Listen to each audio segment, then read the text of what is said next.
My son's fiancée called me an ugly old cow in French right at my dinner table. She was planning to marry him for a green card, then divorce him for his inheritance.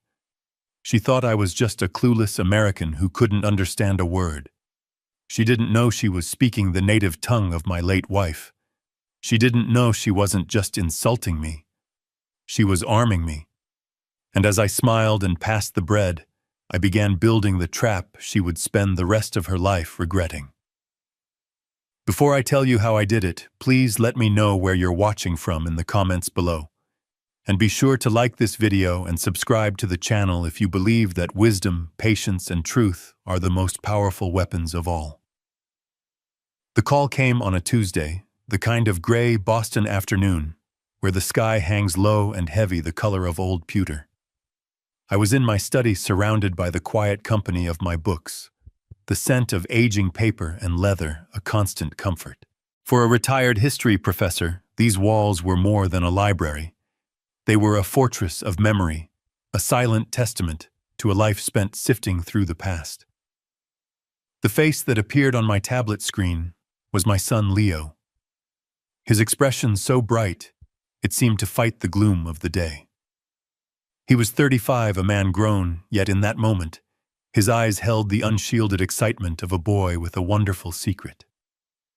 "Dad," he said, his voice buzzing with an energy I hadn't heard in years. "You sitting down?" I adjusted my glasses and leaned back in my worn leather chair. "I am Leo."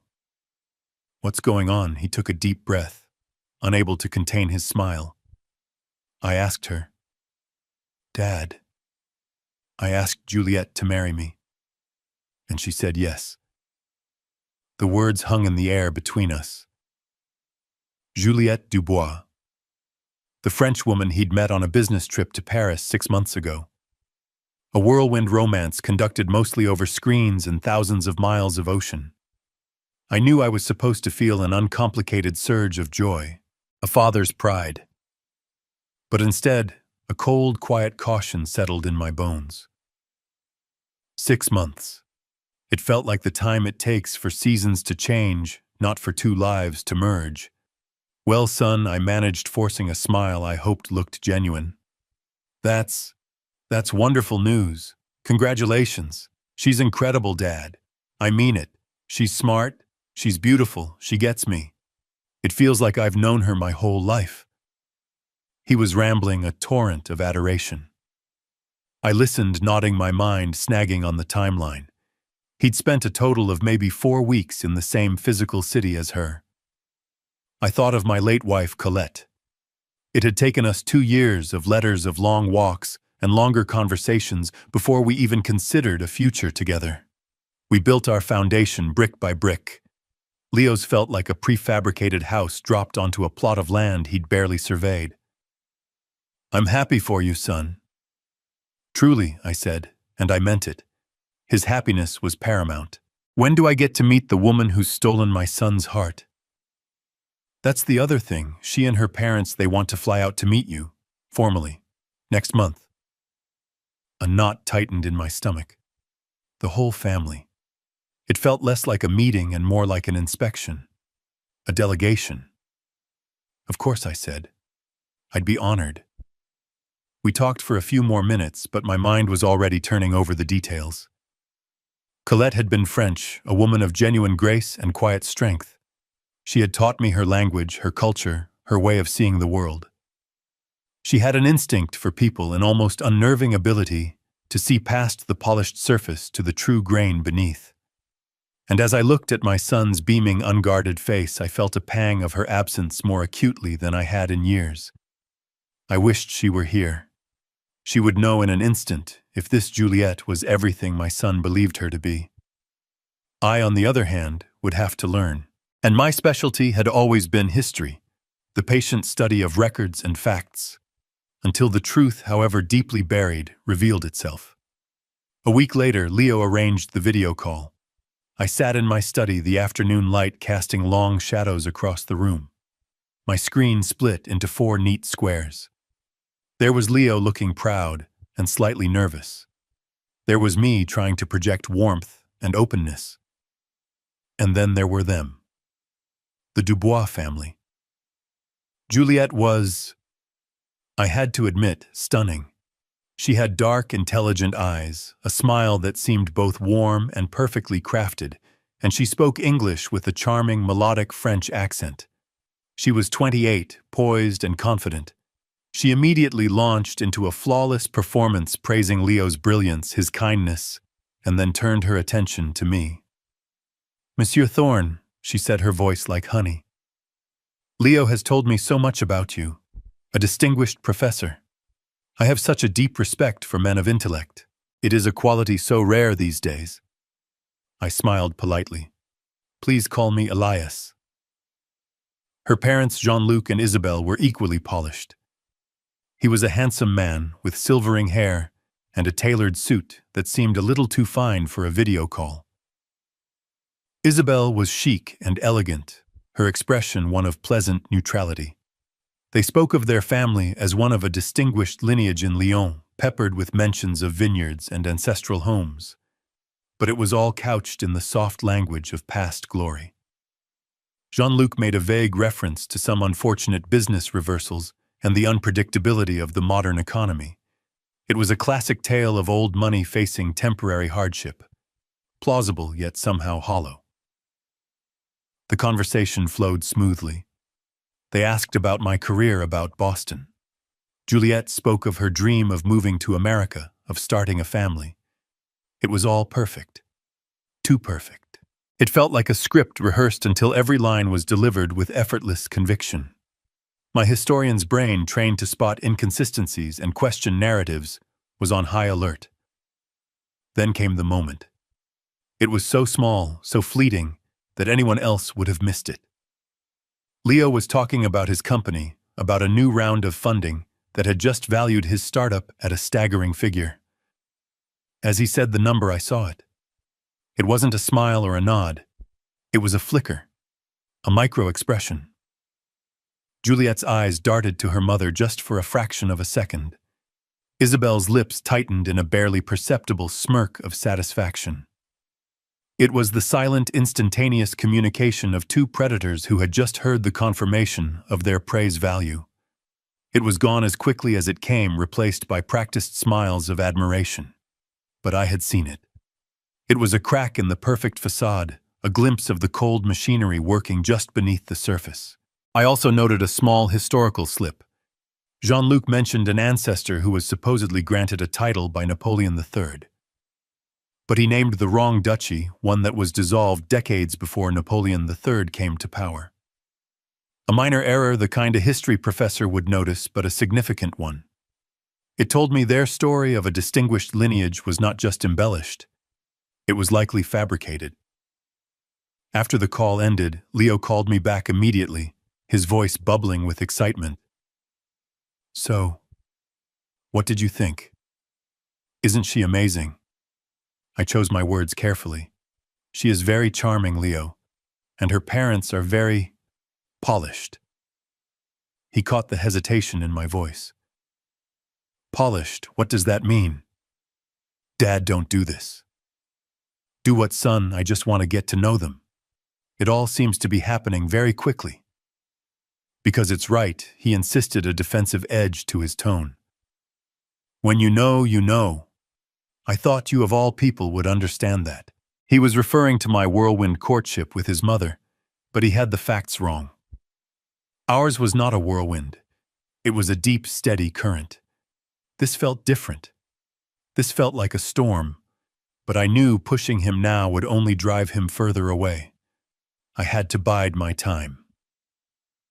The next call came a few days later. Leo was all business. "They're coming," he announced. "Second week of November.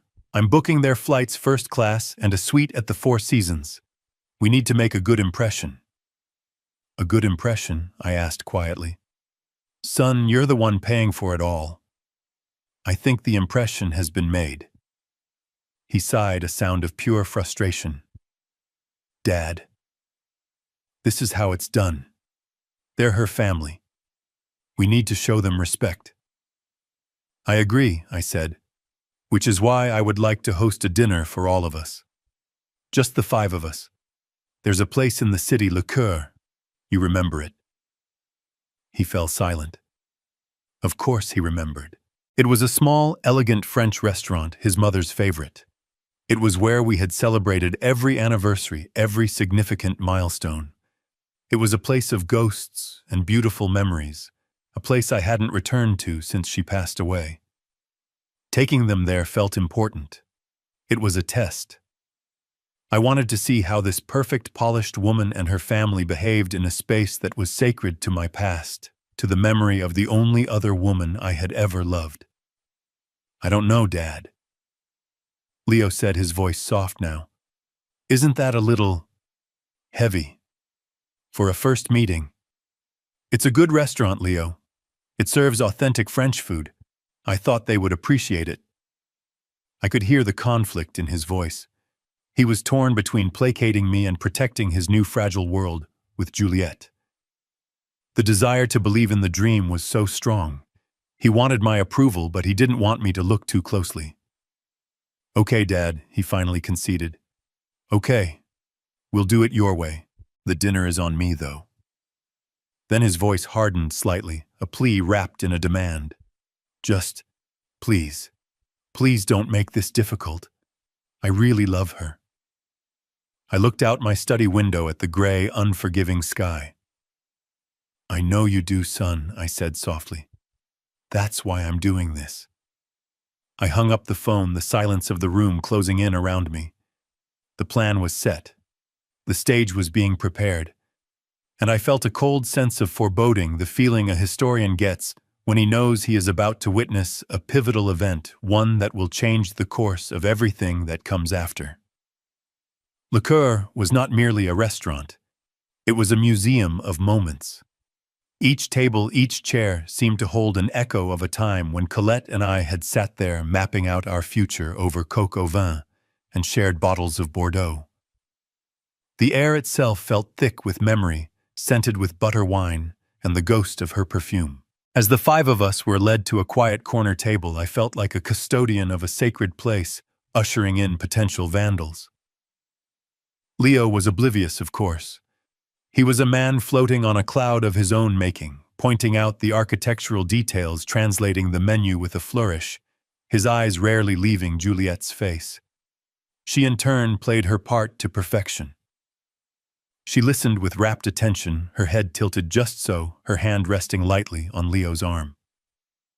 Her parents, Jean-Luc and Isabelle, offered polished compliments on the restaurant's ambiance, their conversation as smooth and flavorless as pasteurized cheese. "It is truly a classic establishment," Elias Jean-Luc said, raising his wine glass. "A testament to good taste. You and your late wife must have shared many wonderful evenings here." "We did," I said, my voice tighter than I intended. The mention of Colette in his mouth felt like a profanity. The first course arrived an elaborate construction of scallops and foam. The conversation remained in English, a dance of pleasantries. Leo spoke of the future of the house he and Juliette were looking at in Brookline.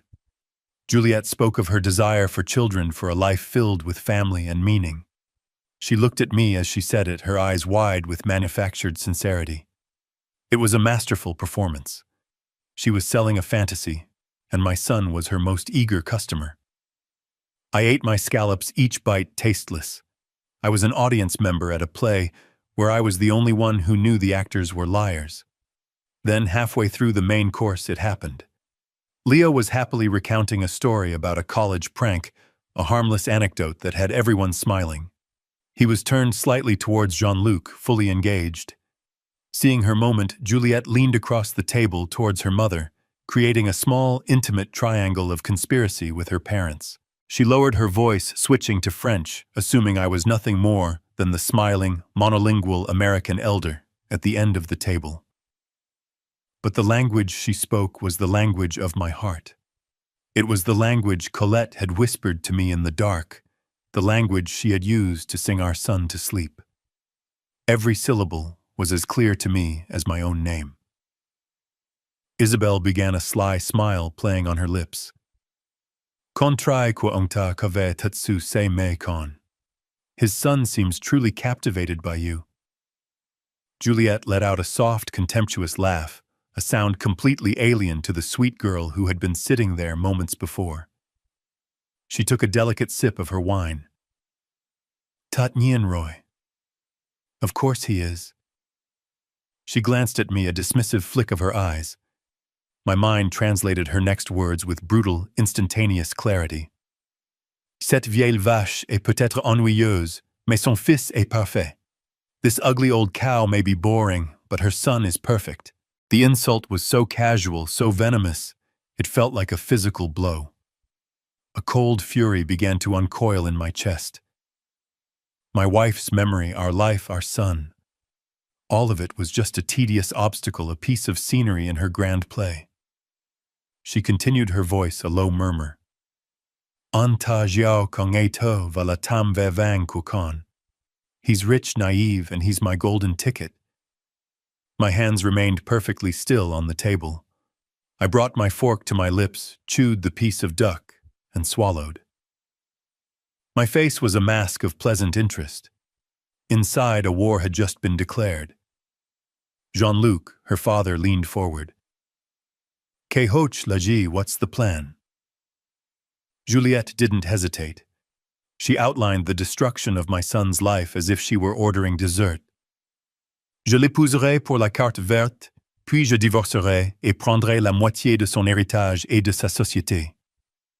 I'll marry him for the green card, then I'll divorce him and take half his inheritance and his company." The words were precise, surgical. This wasn't just greed. It was a battle plan.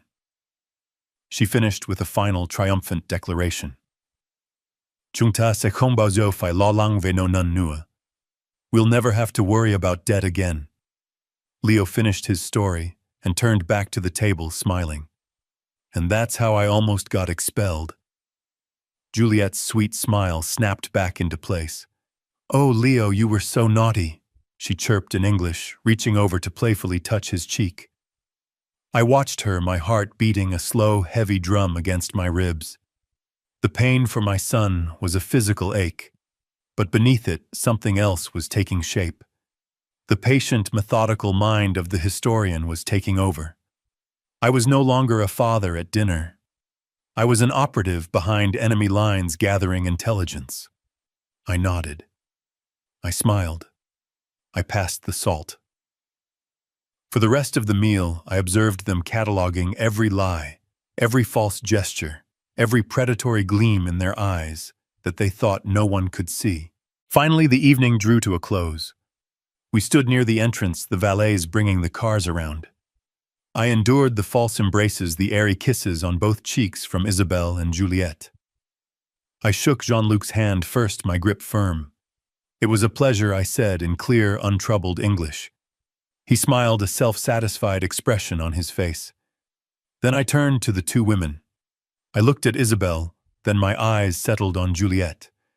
I gave her a small, polite smile, the same empty smile she had given me all night. And in the quiet, elegant lobby of the restaurant my wife had loved, I spoke. My French was flawless, the accent perfect, every word delivered with the cold, calm precision of a death sentence. "J'ai adoré vous rencontrer." I loved meeting you all. Their smiles faltered for a second, confused. I held Juliet's gaze and delivered the final blow. "Je parie que les services de l'immigration le feront aussi." I bet immigration will too. The transformation was instantaneous. The color drained from their faces. Juliet's mouth fell slightly open, her eyes wide with pure, unadulterated panic. Isabelle's hand flew to her throat as if she couldn't breathe. Jean-Luc, overhearing me, froze with his car door half open. The masks didn't just crack. They disintegrated, revealing the terrified, cornered grifters beneath. I didn't wait for a response. I gave a final tiny nod, turned my back on their silent, collective horror, and walked out into the cold New York night. The war had begun, and I had just fired the first shot. The drive back to my house was a blur of streetlights and shadows. The city's symphony of sirens and distant traffic was muted, drowned out by the echo of Juliet's words playing on a loop in my mind. Cette vieille vache. This ugly old cow. Mon billet d'or. My golden ticket. The phrases were sharp little knives twisting in my gut. It wasn't the insult to me that cut the deepest. It was the chilling, transactional way she spoke of my son. He wasn't a person to her. He was a prize, an asset to be acquired and liquidated. I pulled into the garage, the automatic door closing with a heavy thud, sealing me in the sudden, profound silence of my home. I walked through the dark rooms, not bothering to turn on the lights. The house felt alien, the familiar spaces tainted by the ugliness of what I now knew. I went straight to my study, the room that had always been my sanctuary, and poured myself a glass of water, my hand steady. The anger was not a hot, explosive thing. It was a block of ice forming in my chest, cold and dense and heavy. I sank into my leather armchair, the one Colette had always claimed was the most comfortable spot in the house. My eyes fell upon the silver-framed photograph on my desk. It was Colette, 20 years ago, laughing in the garden of our old home. Her eyes crinkled at the corners, her smile so genuine it seemed to radiate warmth right through the glass. She was the standard against which I measured all human connection, the embodiment of a love that was giving, not taking. And in that moment I felt as if she were in the room with me, her presence a silent, urgent question. What will you do, Elias? What will you do to protect our boy? The pain for Leo was immense. A physical ache of helplessness. I saw his face at the table so full of love and blind trust. He was laying his entire future at the feet of a predator, and he couldn't see the teeth hiding behind her perfect smile. I had raised him to be a good man, to be trusting and open-hearted. It felt like a cruel irony that the very qualities I had nurtured in him were now being used as weapons against him. He was walking into a meticulously planned ambush, and my heart broke at the thought of the devastation that awaited him. Just then, the silence was shattered by the sharp ring of my phone. I glanced at the screen. Leo. Of course. I let it ring 3 times, composing myself, pushing the ice block of fury down and dredging up the calm, paternal voice he was used to hearing. I answered. Dad, what was that? His voice was a jumble of confusion and concern. At the restaurant. That thing you said in French. Juliette and her parents got really weird after you left. What did you say to them? Here it was, the first battle. The temptation to unleash the truth, to scream a warning down the phone line was immense. But my historian's mind took over, analyzing the strategic landscape. If I told him now what would happen, he wouldn't believe me. He would think I was a jealous, overprotective old man trying to sabotage his happiness. He would confront Juliette. She would cry, deny everything, and paint me as the villain. He would choose her. He would defend her. And in doing so, he would push me away, isolating himself completely, leaving himself even more vulnerable. I would not only fail to save him, I would lose him. I had to lie. It was the most painful, necessary lie I had ever told. I forced a small, weary chuckle into my voice. Leo, relax. It was nothing. It wasn't nothing, Dad. Their faces, they looked like they'd seen a ghost. What did you say? It's an old saying from Lyon, where they're from. I improvised, reaching for a plausible academic-sounding explanation. A sort of toast. It's a bit of dark humor, really. It basically means, may your future be as interesting as the tax authorities find you. It's a dry provincial joke. I'm surprised they took it so seriously. They must be more stressed about the wedding plans than I thought. There was a pause on the other end of the line. I could hear him processing it, wanting to believe it. A joke, that's it, son, I said, the words tasting like ash in my mouth. I was just trying to connect with them in their own culture. Maybe my accent was off. Don't worry about it. It was a wonderful dinner. She's a lovely girl. He let out a long sigh, the tension releasing from his voice. Okay, Dad. Okay. You had me worried. I thought you were trying to start a fight or something. Never, I lied again. I just want you to be happy. I am, he said, his voice full of conviction. I really am. We said our goodbyes and I hung up the phone, the silence in the study rushing back in colder and heavier than before. I had bought myself time. I had kept my line of communication with my son open. But I had also just let him walk back toward the cliff's edge. I stood up and walked to the window, looking out at the dark, sleeping houses of my neighbors. The decision was no longer a question. It was a conclusion. There would be no more warnings. No more appeals to reason. Words were useless against this kind of enemy. I needed facts. I needed evidence. I needed proof so cold, so hard, and so undeniable that it would shatter my son's beautiful fantasy to pieces. It would be brutal. It would be painful. But it was the only way to save him. The sleepless night ahead was no longer a trial to be endured. It was a resource to be used, a time to plan, a time to think. The war had been declared in secret, and my first move had been to feign surrender. Sleep did not come that night. It was not a night for rest, but for contemplation. The anger and the pain settled not into despair, but into a cold, hard resolve. When the first gray light of dawn filtered through my window, I was already dressed. I made coffee with a steady hand, the familiar ritual, a small anchor in a world that had just been torn from its moorings. There was only one person I could trust with this. One person who had the skill, the discretion, and the necessary cynicism to see this situation for what it was. By 7 a.m., I was on the Acela Express from Boston to New York. Watching the New England landscape blur past the window, I felt a strange sense of calm. The decision had been made. The path, however difficult, was clear. There was no more room for doubt, only for action. David Chen's office was on the 50th floor of a glass and steel tower in Midtown Manhattan. The view from his window was a breathtaking panorama of the city, a testament to a man who had reached the very top of his profession. David himself had changed little since our college days. He was leaner, his hair was more silver than black, but his eyes were the same, sharp, intelligent, and missing nothing. He was one of the most feared immigration lawyers in the country, a man who understood the labyrinthine rules of the system better than the people who had written them.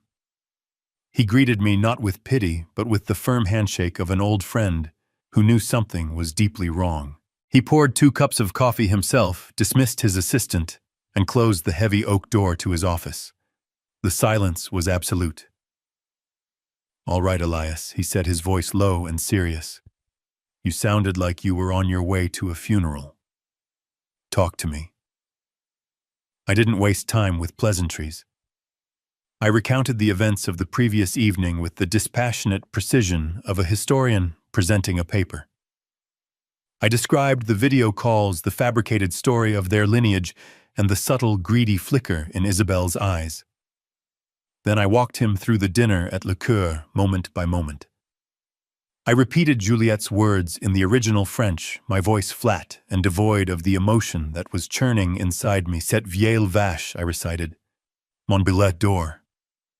I told him the entire plan she had laid out, her chilling words about the green card, the divorce, and taking half of my son's company. When I finished, David didn't express shock or outrage. He simply leaned back in his leather chair, steepling his fingers. He had a look on his face I'd seen before, the look of a doctor who has just recognized the symptoms of a familiar malignant disease. "Marriage fraud," he said. It wasn't a question. It was a diagnosis. "It's a tale as old as time, Elias. The players change, the accents change, but the game is always the same. Greed wrapped in a wedding dress." "I know what it is, David," I said. "The question is, what do we do about it? I have to protect my son." He nodded slowly. "Protecting him is one thing. Convincing him is another. Leo is in love. He's in the fog. Right now, your word against hers is nothing. You're the concerned father. She's the beautiful, charming fiancée. Who do you think he's going to believe, so what do you need?" Evidence, David said, his voice becoming sharp and clinical. The legal standard for proving marriage fraud is high. We have to demonstrate fraudulent intent prior to the marriage. We have to prove to a legal certainty that she never intended to build a life with him, that the marriage itself is a tool to achieve a different end. In this case, immigration status and financial gain. Your testimony about the dinner is a powerful start, but it's still your word against theirs. They'll say you misheard. They'll say you're a lonely old man making things up. They will try to destroy your credibility. He stood up and began to pace in front of the vast window, a general mapping out a battlefield. We need more. We need something they can't deny. We need documents. We need communications.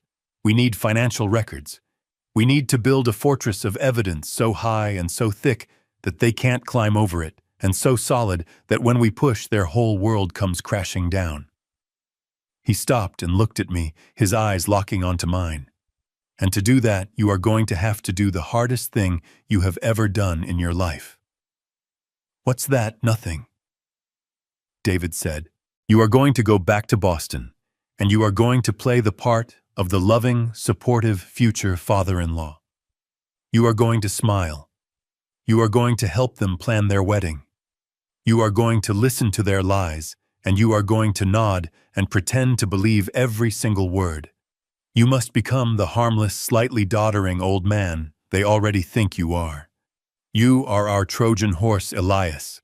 You have to stay inside the city walls. Your job is to keep them comfortable, to keep them from suspecting that anyone is onto them while I do my work.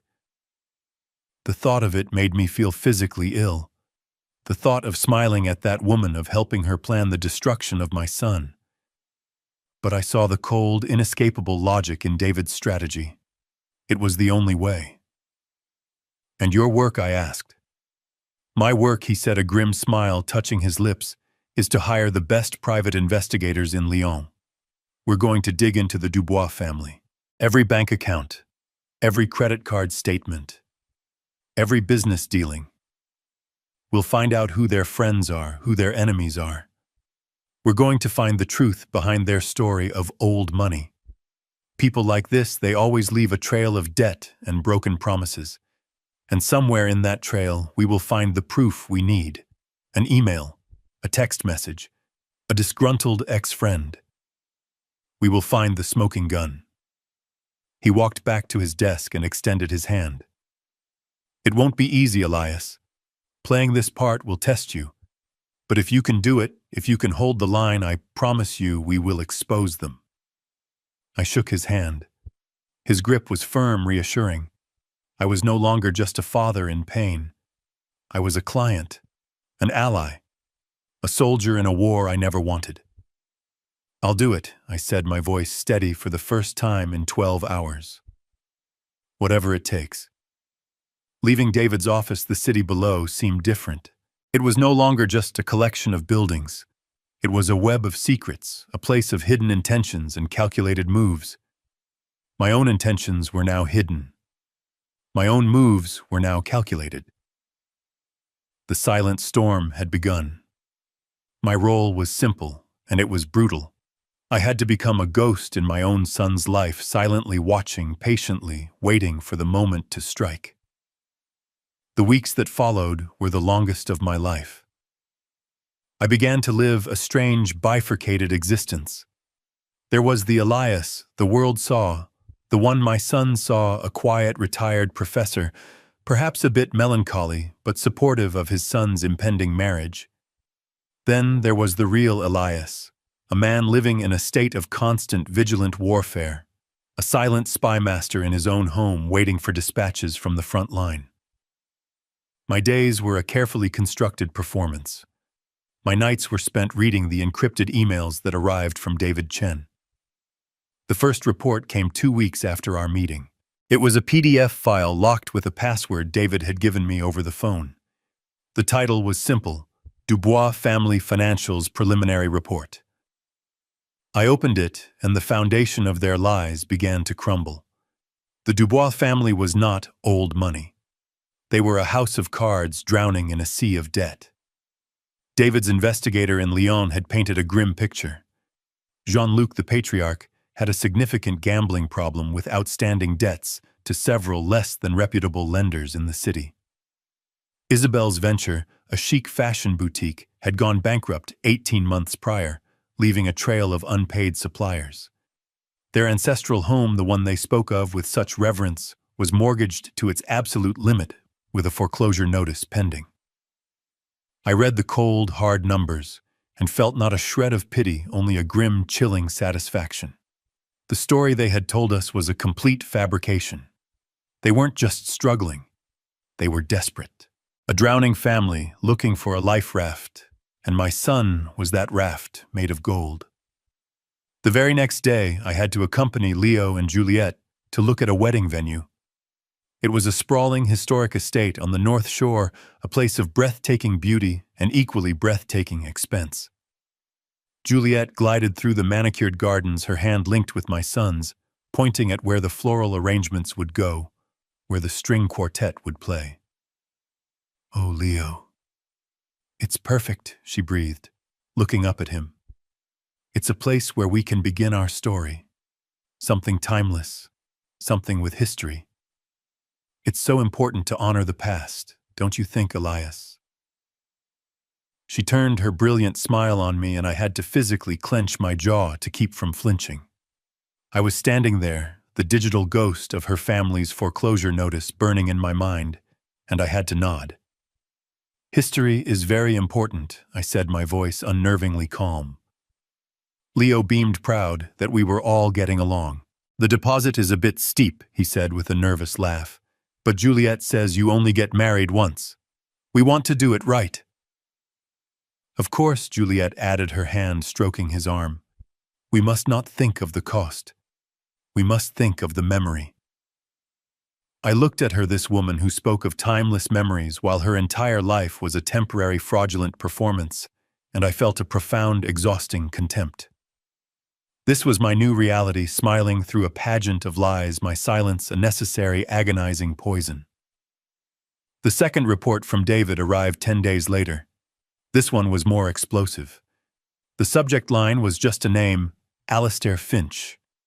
The investigator had uncovered a pattern. Juliet had been engaged once before 2 years ago to a British investment banker. The story was eerily similar. A whirlwind romance in Paris, a quick engagement, and plans for a swift relocation to London. But Mr. Finch, it seemed, was more cautious than my son. He had insisted on a rather detailed prenuptial agreement. When Juliet's lawyers tried to contest every clause that protected his existing assets, his suspicions were raised. He hired his own investigator. The engagement was abruptly called off just weeks before the wedding. David's summary was blunt. "This isn't her first rodeo, Elias. She's a professional. The British venture failed, so she set her sights on a new market. She found Leo. A professional." The word echoed in my head as I sat with Leo and Juliet in a ridiculously expensive tableware store in downtown Boston. Juliet was holding up 2 plates, one bone china with a delicate gold trim, the other a more modern minimalist design. "I think the gold trim, don't you, Leo?" she said. "It feels more permanent, more like a family heirloom." She looked at me for support. "A family is built on traditions. No traditions can be a wonderful thing," I murmured, my mind screaming. "A pattern of predatory behavior. A professional." She was talking about family heirlooms while her entire romantic history was a series of calculated business transactions. Later, over coffee, the topic of a prenuptial agreement came up. I was the one who broached it as gently as I could. "Leo, with your company, it's just a prudent thing to consider. Any lawyer would advise it." Leo immediately bristled. "Dad, we're not talking about a business merger. This is my marriage." But Juliet's response was the true masterpiece. She placed her hand over Leo's and looked at me with an expression of wounded sincerity. "Elias, understand your concern. You are a father protecting his son, but I could never. My love for Leo is not something that can be written in a contract. If he feels he needs to protect his assets from me, then I have already failed. I want to build a life with him, not audit one." She looked as if she were about to cry. Leo's face softened, and he looked at me with a mixture of love and disappointment. "See, Dad, this is why I love her. We don't need a prenup." I had to sit back defeated and watch her checkmate me with my own son. I had walked right into her trap, allowing her to further solidify her image as the selfless romantic, while casting me as the cynical, untrusting old man. It was a brilliant, sickening move, and my powerlessness was a physical weight in my chest. The final report from David arrived late on a Friday night. It was a single heavily encrypted file named The Smoking Gun. My heart hammered against my ribs as I opened it. It was a transcript of text messages obtained legally by the French investigators from a former friend of Juliette's, a woman who had been burned in one of the Dubois' minor financial schemes. The messages were in French, a casual, arrogant shorthand that revealed the rotten core of their entire operation. I read them, and the last vestiges of any doubt evaporated into pure, distilled rage. To a friend named Chloe, the fish is on the hook. The American is completely smitten. So naive it's almost sad. Another, his father is a boring old professor. I have to pretend to be interested in his dead wife. A small price to pay for the payout. And the one that made my blood run cold, sent just after Leo had told her the new valuation of his company. The ATM is fully funded. We are going to be so rich. Say goodbye to this miserable country and our miserable debts. Mon guichet automatique américain. My American ATM. I closed the laptop, my hands trembling slightly. I had it. The fortress of evidence David had spoken of was now built. The weapons were in my hand. The next evening, Juliette and Leo came to my house for dinner. While Leo was in the kitchen with me, Juliette wandered through my living room, the room I had shared with Colette for 40 years. She picked up the silver-framed photo from my desk. When I walked back in, she was holding it, a pensive look on her face. "She was so beautiful," Juliette said softly, her voice full of feigned reverence. "You must have loved her very much. I hope I can make Leo as happy as she made you." She looked at me, her eyes glistening, the perfect picture of a loving, respectful daughter-in-law. And I had to stand there, her vile text messages burning in my memory, and look at this professional predator holding a photo of my wife while she planned to gut my son's life. In that moment, the performance almost broke. The rage and the grief were a physical pressure in my throat. I wanted to scream. I wanted to rip the photo from her hand and throw her out of my house. But I didn't. I held her gaze. I smiled a tight, painful smile. "I hope so too, Juliette," I said, because I knew with absolute certainty that the end was near. The charade was almost over. I had my proof. Now all I needed was the right stage to present it. The file from David Chen was a monument to their greed. I had read it a dozen times, each reading hardening my resolve, chipping away at the father's grief, and leaving behind the cold, sharp bedrock of a man with a mission. The text messages, the financial reports, the testimony from the British banker. It was a complete and damning portrait of a family of predators. The time for silent observation was over. The time for setting the stage for the final act had arrived. I called Leo the next morning, carefully arranging my voice to sound warm, perhaps a little sheepish. "Son," I began, "I've been doing a lot of thinking. About you and Juliette." I could hear the caution in his voice. "Okay, Dad. What about us? I know I've been hesitant," I said, letting a note of regret seep into my tone. "An old man's fear, I suppose. Change is difficult. But seeing how happy she makes you, seeing how you two are together, it's time I stopped being a stubborn old fool and started being a proper father." There was a silence on the line, then a sigh of pure, unadulterated relief from my son. "Dad, that means the world to me." As it should, I continued pressing my advantage. "And words are cheap. I want to do something. A gesture. I want to officially welcome Juliet into our family. I'd like to host an engagement party for you both. My gift to you. A party? Dad, you don't have to do that. I want to, I insisted. At my club, the Avalon. We'll do it properly. We'll invite our friends, your business partners, everyone. We will celebrate this union, and I will personally introduce your fiancé to our world. It's the least I can do. The Avalon Club. The name hung in the air. It was a place of quiet power in the city, its membership a curated list of old Boston families, academics, and titans of industry. To host a party, there was not just a celebration. It was a statement. It was the ultimate seal of approval. Leo was ecstatic. It was more than he could have hoped for. The son who had been worried about his father's skepticism now had that father offering the most public and prestigious endorsement possible. He immediately passed the phone to Juliet, who cooed with delight, thanking me profusely, her voice dripping with the false sweetness I now knew so well. I could almost see her mentally calculating the social capital she had just acquired. In their minds, the game was won. They had not only secured the money, but the status that went with it. Their victory was complete. Over the next 2 weeks, I became the director of a play only I had the full script for. I met with the event coordinator at the Avalon, a woman named Catherine, whom I had known for 20 years. I planned every detail with the meticulousness of a historian preparing an exhibit. The menu was to be extravagant, the champagne French and flowing. A jazz trio would play softly in the corner. The lighting would be warm golden, designed to make everyone feel comfortable and secure. The entire atmosphere was engineered to be a soft, luxurious cushion for the hard fall that was coming. Then came the guest list. Every name was a strategic choice. First, I invited my oldest friends, men and women who had stood by me when Colette passed away, people who had watched Leo grow from a boy into a man. They were my witnesses, the jury of my peers who understood the legacy I was fighting to protect. Next, I asked Leo for a list of his most important business contacts.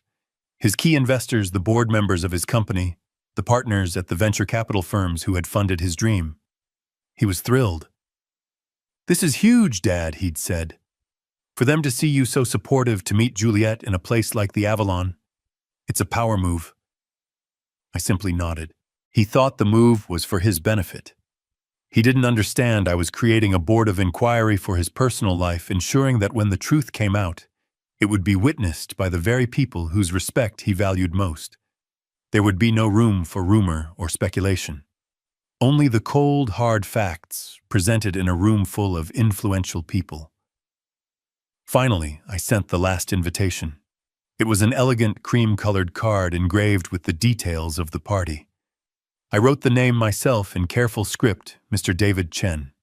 When Leo asked who he was, I gave a simple, truthful answer that was also a deception. "An old friend from my university days," I said. "One of the sharpest minds I've ever known. It's been too long since we've seen him. I think it's important for him to be there." The night before the party, I stood in my study. The suit I would wear tomorrow was hanging on the door, pressed and ready. On my desk in a handsome leather briefcase was the file, the fortress of evidence. Every piece of paper was a brick in the wall that would soon fall on the Dubois family. I felt no joy, no thrill of impending revenge, only a profound, heavy sense of necessity. I was about to break my son's heart in order to save his life. It was a father's terrible duty. The stage was set. The actors were all in place, confident in their roles. They were expecting a celebration. I was about to give them a reckoning. The Avalon Club was a symphony of success. The air hummed with the low murmur of important conversations, punctuated by the clinking of crystal glasses and the soft, sophisticated notes of the jazz trio. Golden light from chandeliers bathed the room, making everything and everyone look impossibly elegant. At the center of it all were Leo and Juliet. My son, my brilliant, good-hearted son, was beaming his arm wrapped possessively around his fiancée. He looked happier than I had seen him in a decade. And Juliet, She was a star in her own orbit.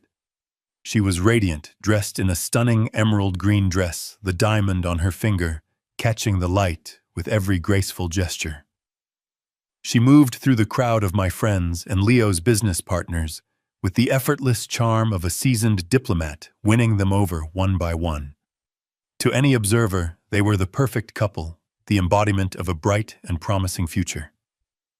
I watched them from a small distance, a glass of sparkling water in my hand.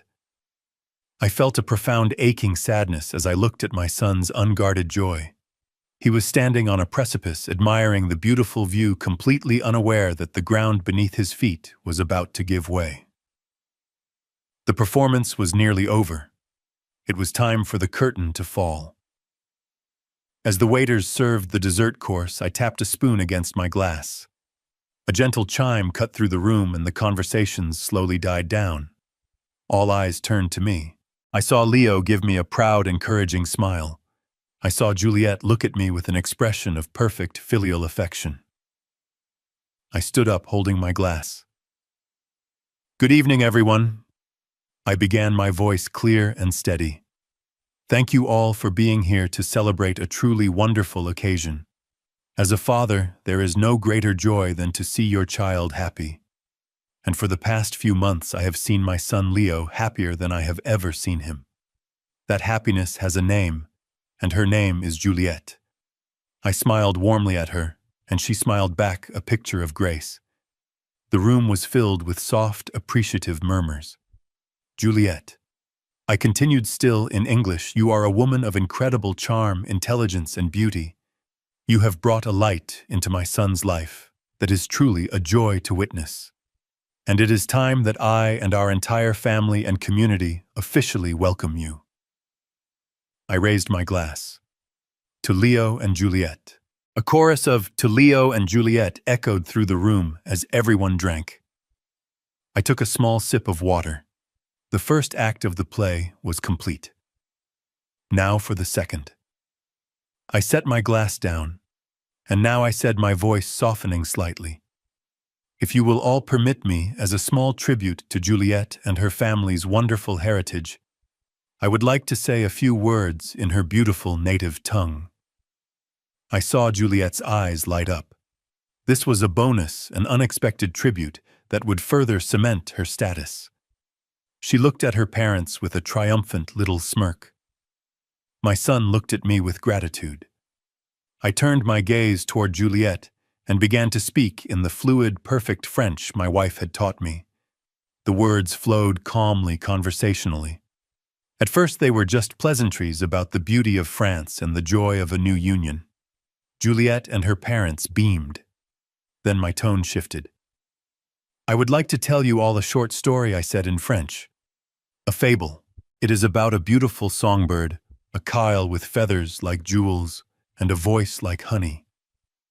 This little songbird lived in a land of fading fortunes, and she dreamed of flying to a new world, a land of high safe nests and plentiful bounty. But she did not want to make the long journey herself. So she found a young eagle, an eagle strong and noble and a bit naive. She sang him her sweetest songs, telling him he was the most magnificent eagle in the sky. She promised to build a nest with him, to raise a family with him. As I spoke, I subtly pressed a small remote in my hand. Behind me, a large white screen, which had been retracted into the ceiling and gone unnoticed, descended silently. It flickered to life. The eyes of my guests, who had been listening with polite confusion, now widened. On the screen, in crisp white English text, the words I was speaking in French were appearing in real time. I continued the fable, my voice never wavering. The young eagle, blinded by the songbird's beauty and her sweet promises, believed her completely. He offered to share his nest, his territory, everything he had built. But the little songbird had no intention of building a life with him. Her plan was simply to wait until the eagle trusted her, then take the nest for herself and push him out into the cold sky, leaving him with nothing but the echo of her false song. The room had gone utterly, completely silent. The only sound was my voice speaking French and the soft jazz from the trio, which now sounded like a funeral dirge. I looked at the Dubois table. The color was draining from their faces. Juliet's perfect smile was frozen. Her eyes darting from me to the screen, a look of dawning, horrified comprehension on her face. Leo was looking back and forth between me and them, his brow furrowed in confusion, not yet understanding, but sensing that something was terribly wrong. I brought the fable to its close, but the songbird made one fatal mistake. She did not realize that the old owl who watched over the forest, the one she dismissed as a relic of the past, understood her song perfectly. He had heard it before. I paused, letting the silence stretch. I then switched back to English, my voice dropping to a low, serious tone as I looked directly at Juliet. This story is perhaps familiar to some in this room. Before anyone could speak, a figure rose from a table near the back. It was David Chen. He walked to the front of the room, his expression grim and professional. He was holding a thick, leather-bound folder. "Good evening," he said, his voice commanding the attention of every person present. "My name is David Chen. I am not just an old friend of the Thorne family. I am an attorney specializing in United States immigration law." A collective gasp went through the room. Juliet looked as though she had been struck by lightning. David continued, his tone cold and methodical. "For the past several weeks, at the request of my client, Elias Thorne, my firm has been conducting a thorough investigation into the background and intentions of Juliette Dubois and her family." He opened the folder. "The results of that investigation have been compiled into a formal report, which has already been submitted to the appropriate federal authorities." The screen behind him changed. It was no longer my fable. It was a slide presentation. The first slide was a financial summary. The Dubois family. David announced as pie charts and red negative numbers filled the screen, is not a family of old money facing temporary hardship. They are a family on the verge of bankruptcy with over 700,000 euros in gambling and business-related debts. The next slide showed a photo of a handsome British man. "This is Alistair Finch, a London-based banker. 2 years ago, Mr. Finch was also engaged to Mademoiselle Dubois. The engagement was terminated when he uncovered what he described as a transparent attempt to secure his assets through marriage. A pattern of behavior is a key element in establishing intent." Juliet made a small, choking sound. Her father, Jean-Luc, looked like he was about to faint. But the most damning evidence, David said, his voice dropping, often comes from the subject's own words. The screen filled with screenshots of text messages. They were in French with the English translations beside them in bold red letters. The entire room could now read Juliet's private thoughts. "The fish is on the hook. The American is completely smitten. His father is a boring old professor. I have to pretend to be interested in his dead wife." And finally, the kill shot. The text that appeared largest on the screen. "The ATM is fully funded. We are going to be so rich." A wave of shock and disgust rippled through the audience. I finally looked at my son. Leo was staring at the screen, his face as white as a sheet. His eyes were not on the words, but on Juliet. And in them, saw his beautiful dream shattering into a million pieces. He looked at her, his expression one of pure, uncomprehending betrayal. David Chen delivered the final legal verdict. A comprehensive report detailing a conspiracy to commit marriage fraud for the purposes of immigration and financial gain has been filed with United States Citizenship and Immigration Services, as well as the Federal Bureau of Investigation. As of now, the Dubois family is the subject of a federal criminal investigation. Any existing visas have been flagged for revocation, and they will be permanently inadmissible to the United States. Furthermore, he added, looking directly at Juliet, a civil lawsuit will be filed tomorrow morning on behalf of Leo Thorne to recoup all financial expenditures made under fraudulent pretenses, including travel costs, living expenses, and the full market value of the 6-carat diamond engagement ring. The room was tomb silent. Juliet finally broke. She let out a guttural sob, a raw animal sound of pure defeat. Her mother Isabel was openly weeping, her face buried in her hands. Jean-Luc just sat there, shrunken and gray, a ruined man. I watched them, these architects of deceit, as their world collapsed around them, in a room full of the very people they had tried so desperately to impress. The play was over, and there would be no applause. The silence that fell over the grand ballroom of the Avalon Club was a physical thing. It was heavier than any sound, a blanket of shock and disbelief that smothered every whisper, every clink of a glass. The jazz trio had faltered into silence, their last note hanging in the air, like a question mark. All eyes were on the wreckage of the Dubois table, where three people sat, not as a family, but as three separate islands of ruin.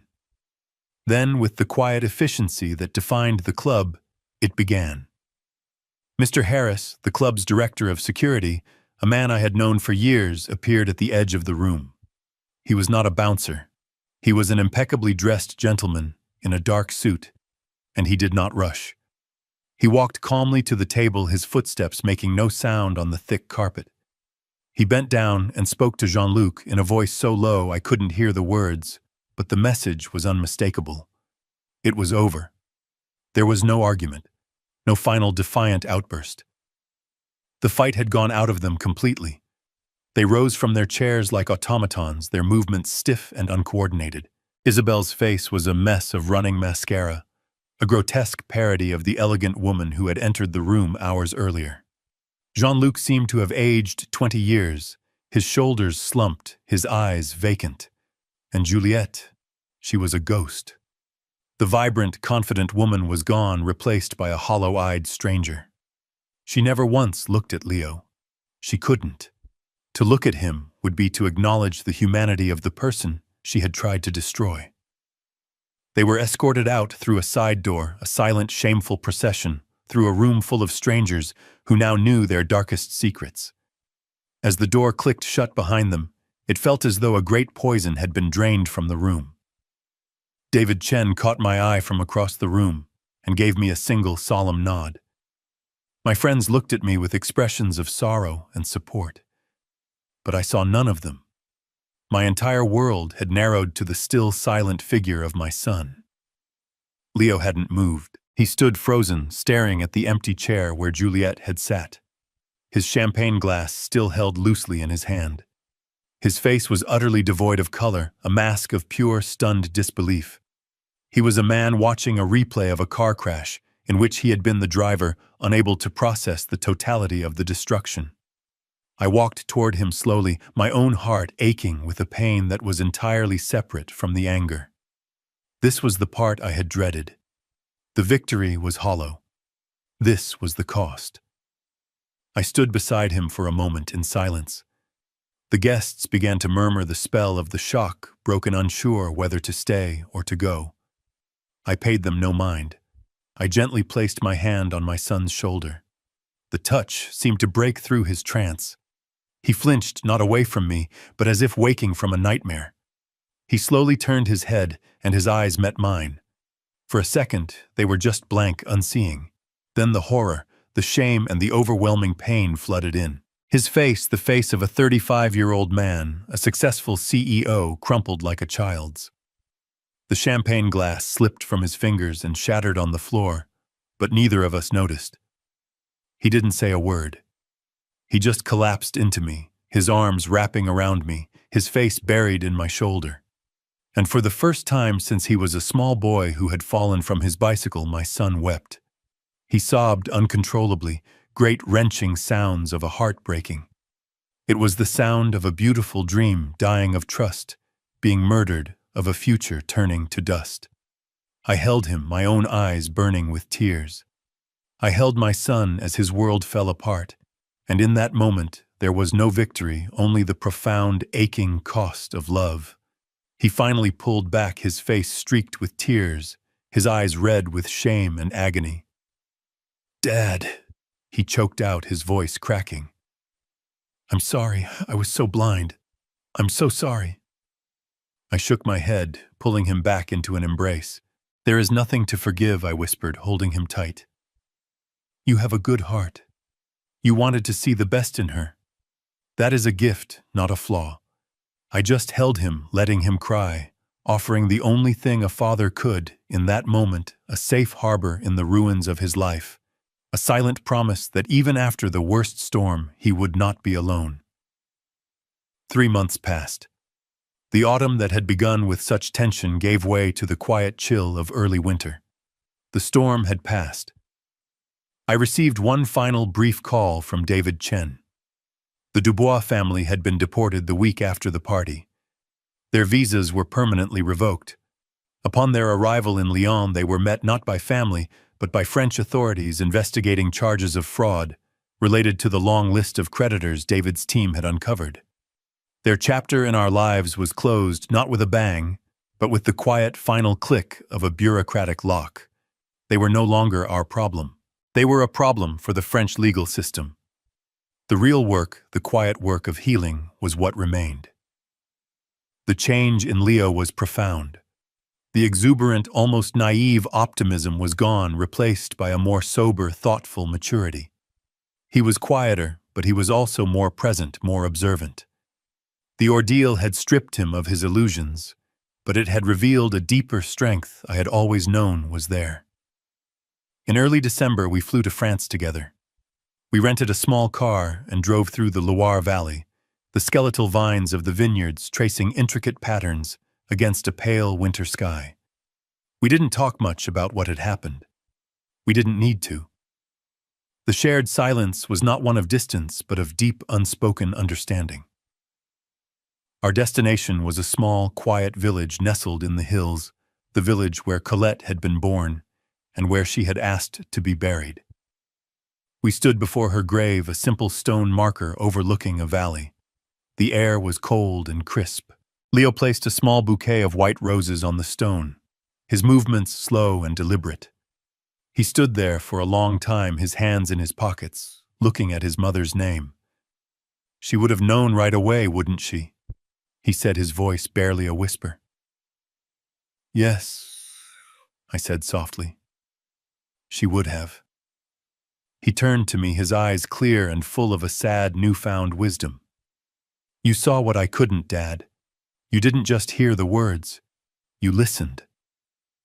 I don't think I ever really knew how to do that until now. He reached out and put his arm around my shoulder, and we stood there together, two men bound by a love for the woman buried in the French earth, and by the painful truth that had brought us back to her.